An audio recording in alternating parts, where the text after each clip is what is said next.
நான் வந்து ஒரு சில விஷயங்கள் பகிர்ந்துக்கணும். என்னன்னா, இப்போ உள்ள அரசியல் சூழ்நிலை, நம்ம நாட்டில் இருக்கிற அரசியல் சூழ்நிலையில வந்து நம்மள வந்து இந்த கட்சி வந்து ஒரு பலமான கட்சியா வர வேண்டும்.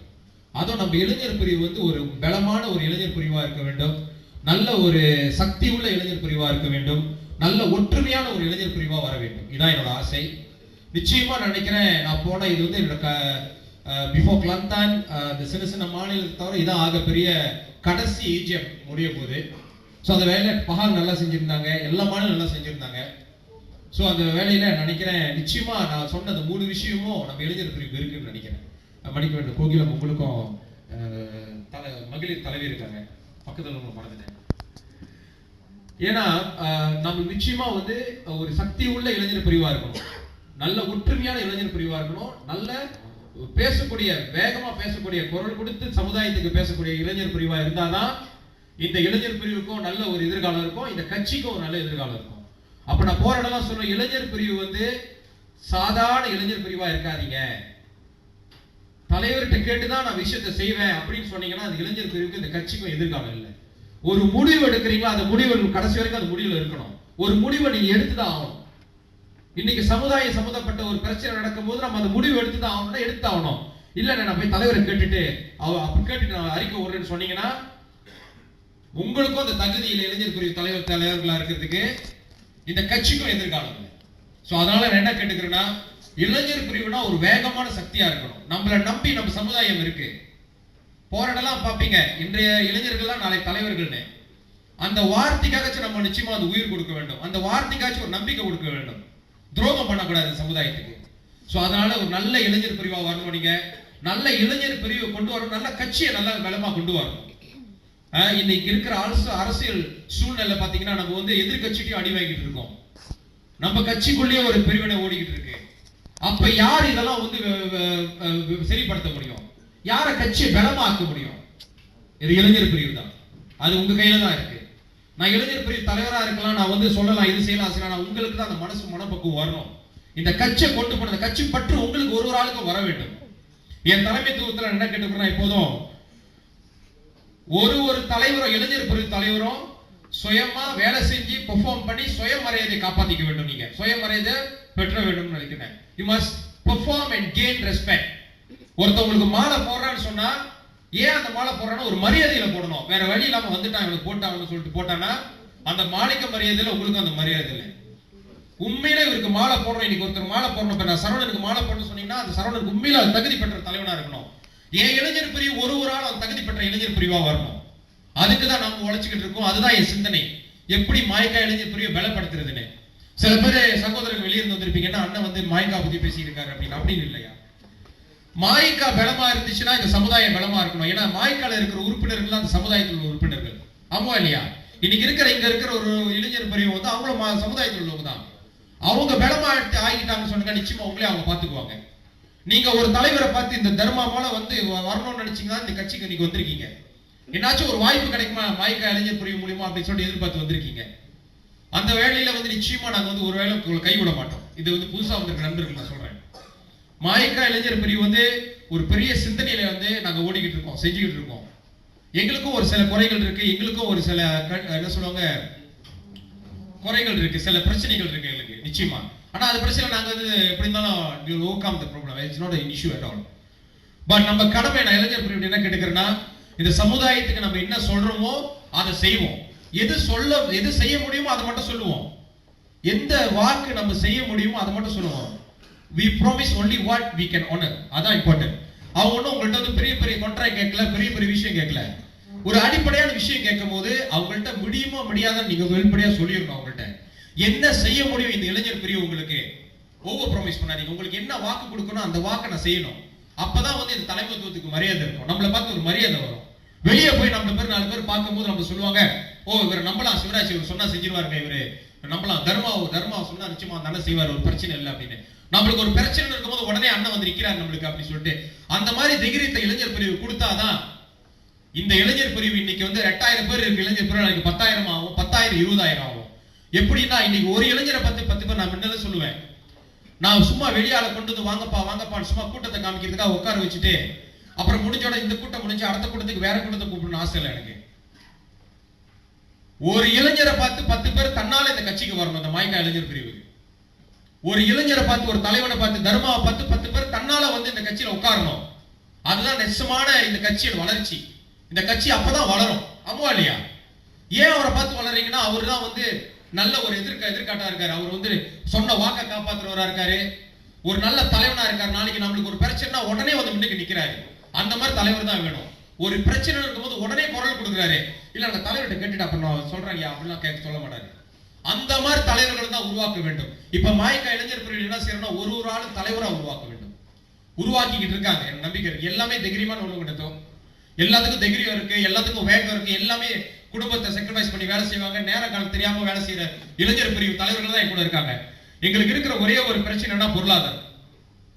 அதை வந்து நான் வெளிப்படையா சொல்றேன். பொருளாதார பிரச்சனை. ஆனா அது வந்து ஒரு பிரச்சனை இல்லை. அது நிச்சயமா தீர்வு காணலாம். வழி நம்மளுக்கு செய்யணும்னு இருந்துச்சுன்னா பல வழிகள் வரும். அதுல வந்த ஒரு வழி தான் வந்து எனக்கு தெரிஞ்ச அமைச்சர்களையே, தெரிஞ்ச தலைவர்களையே இளைஞர் பிரிவுக்கு ஒரு 1 மில்லியன் வந்து ட்ரைனிங் மூலமா கொடுத்தது எனக்கு சரவணன் தான். அவருக்கு தான் நன்றி. எனக்கு தெரிஞ்சிருந்து யாருமே நம்மளுக்கு வந்து அந்த மாதிரி ஒரு வாய்ப்பு கொடுத்ததே இல்லை. அவர் வந்து நான் தலைமைத்துவத்தை பத்தி பேசும்போது, உங்களுக்கு கூட்டரசு பிரதேசத்தில் ஒரு நல்ல தலைவர் இருக்காரு. டத்தோ சரவணன் ஒரு நல்ல தலைவர். இன்னைக்கு இங்க மட்டும் இல்ல, நாடு முழுவதும் நல்ல பேர் எடுத்து நாம் ஒரு திட்டத்தை வந்து வளர்ச்சி இளைஞர்கள் பலப்படுத்தணும். பொருளாதார இளைஞர்களுக்கு என்ன தேவையோ அதை கொண்டு வந்து கொடுத்திருக்காரு. இளைஞர்களுக்கு வந்து கோயிலை பத்தி பேசினா அவங்களுக்கு வந்து தேவையில்லை, பள்ளியை பத்தி பேசினா அவங்களுக்கு தேவை. உங்களுக்கு தேவை பொருளாதார வளர்ச்சி. பொருளாதார வளர்ச்சி இருந்துச்சுன்னா நம்மளே பல கோடி போட்டு நம்மளே கோயிலை கட்டிக்கலாம். அதுல பெருமை. அரசாங்கத்திலிருந்து வந்து 1 மில்லியன் வாங்கி அந்த கோயிலை கட்டுறதோட எனக்கு என் கோயில என் சாமியை வந்து நான் என் காசை போட்டு கட்டுறதுதான் பெருமை. ஆமா இல்லையா? அப்ப நம்ம அந்த பலத்தை வளர்த்துக்கணும். எப்படி வளர்க்கறது? பொருளாதார வளர்ச்சி எப்படி வளர்த்துக்கிறது? இந்த மாதிரி வாய்ப்புகள் வரும்போது, அப்ப இந்த மாதிரி நாம் திட்டங்களை கொண்டு வரும்போது அதை சரியா பயன்படுத்தணும். யாருமே தங்க தட்டுல போட்டு வீடை தேடி உங்களுக்கு சாப்பாடு கொடுக்கவே மாட்டாங்க. நான் சொல்றேன், உழைக்க வேண்டும். அவர் 4 ஹவர் உழைக்க சொல்றாரா, நீங்க 8 ஹவர் உழைக்க தயாரா இருக்கணும்.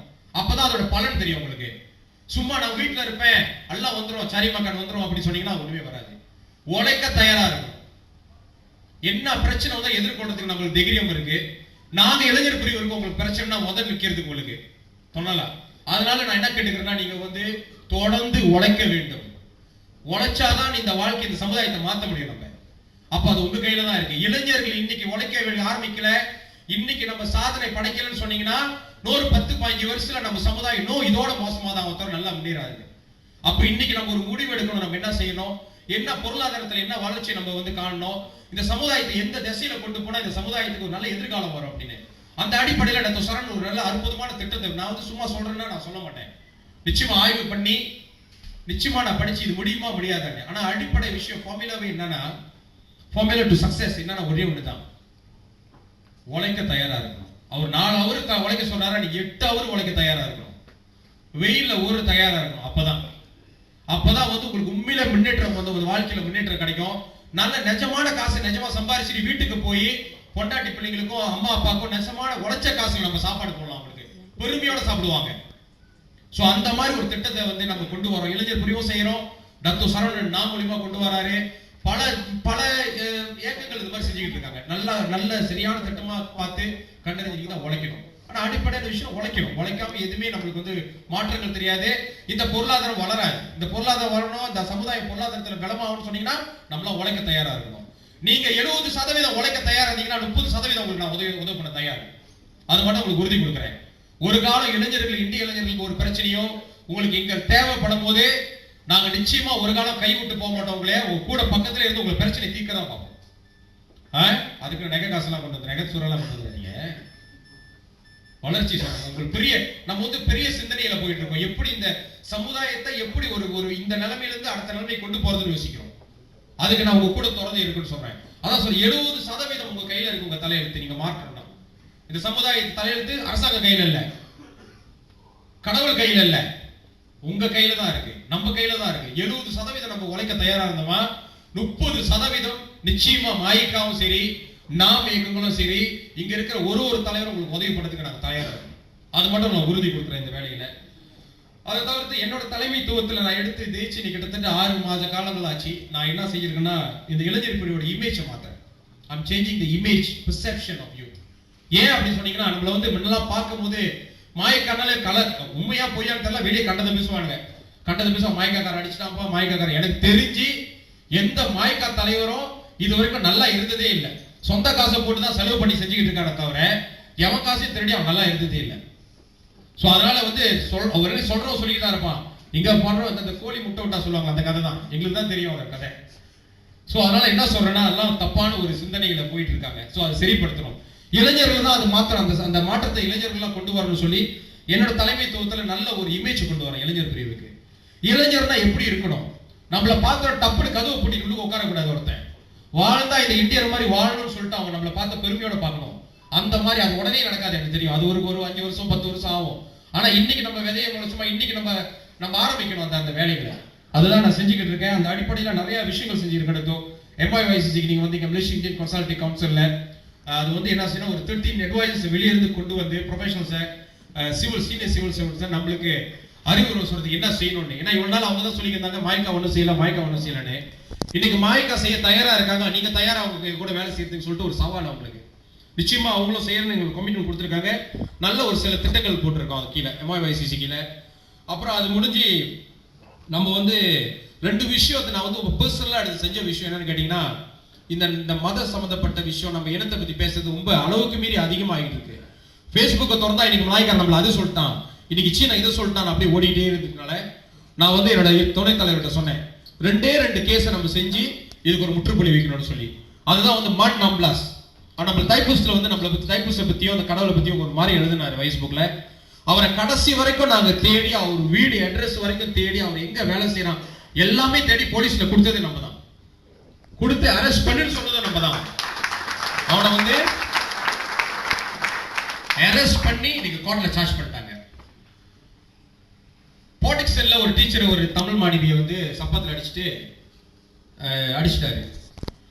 இந்த ஸ்கூல் வாத்தியாருங்க பண்ற அநியாயம் அதிகமா இருக்கு. நான் இது வந்து ஒரு கேஸ் தான், எக்ஸாம்பிள் தான். இது மாதிரி நிறைய நடந்திருக்கு.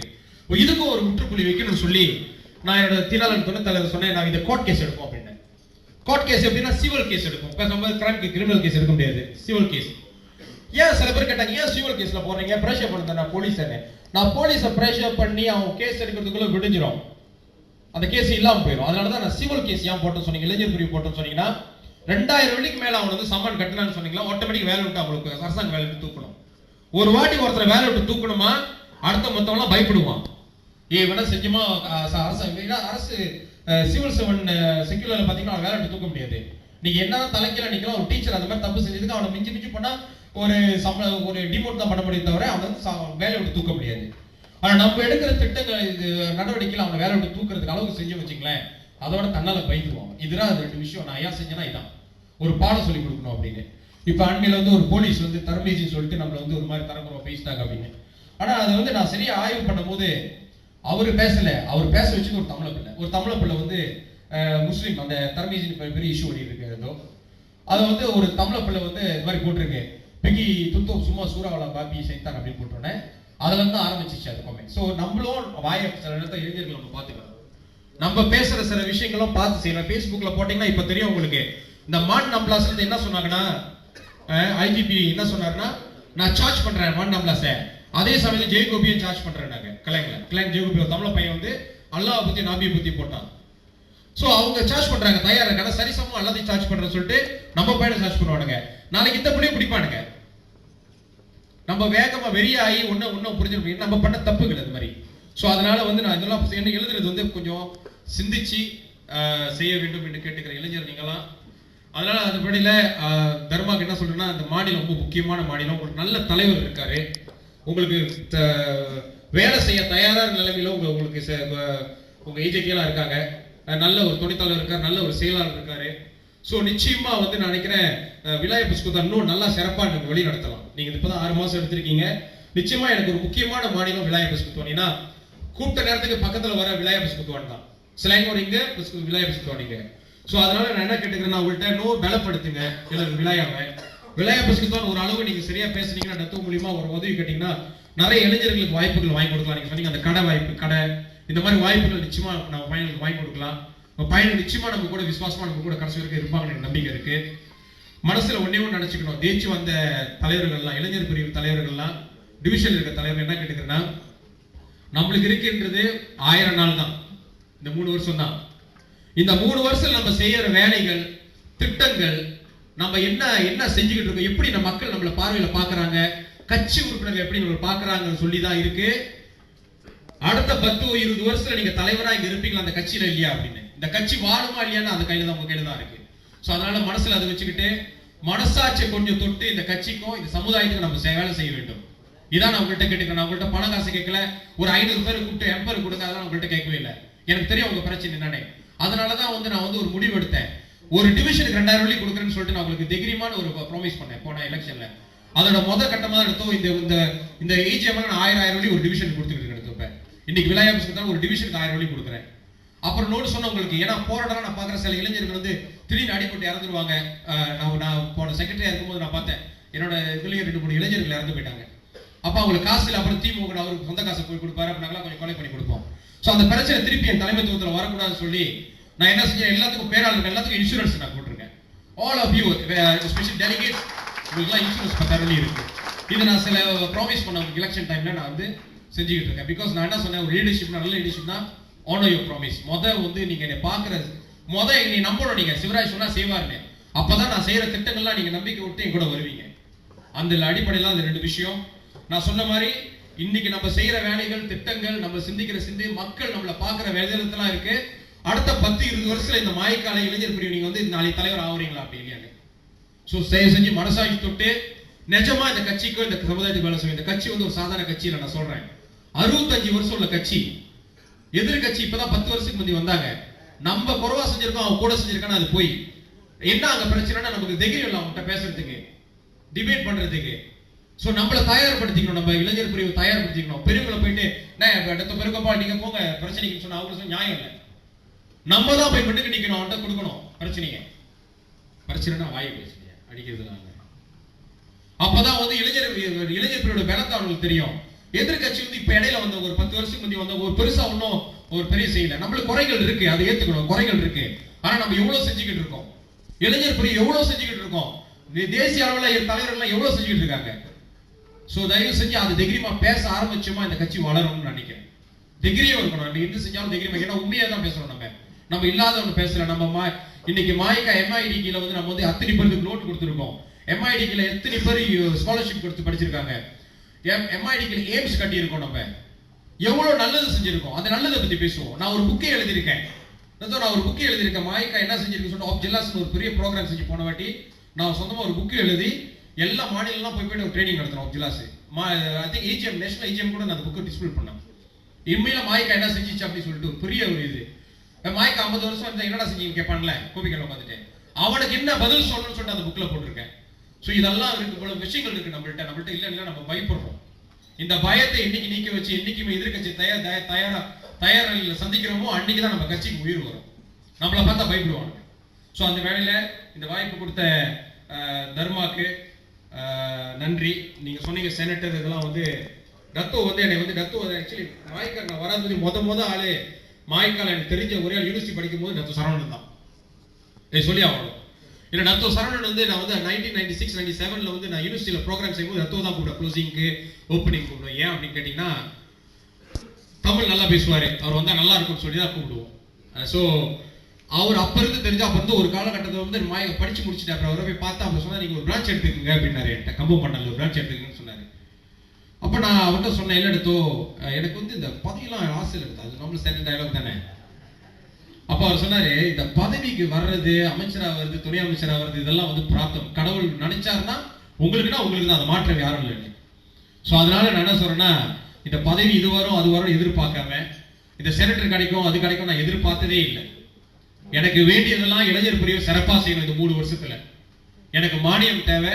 கட்சி மானியம் கொடுத்தா கட்சி இந்த மானியத்துல வேலை செய்வோம், கட்சி மானியம் கொடுக்காட்டியும் நாங்க வேலை செய்வோம். இளைஞர் பிரிவு ஒரு பலமான இளைஞர் பிரிவை கொண்டு போன என் தலைமைத்துவத்தில் அந்த வேலையில நல்ல தலைவர் இருக்காரு, சேர்ந்து வேலை செஞ்சு இந்த மாநிலத்தை பலப்படுத்துங்க தெரியுமா.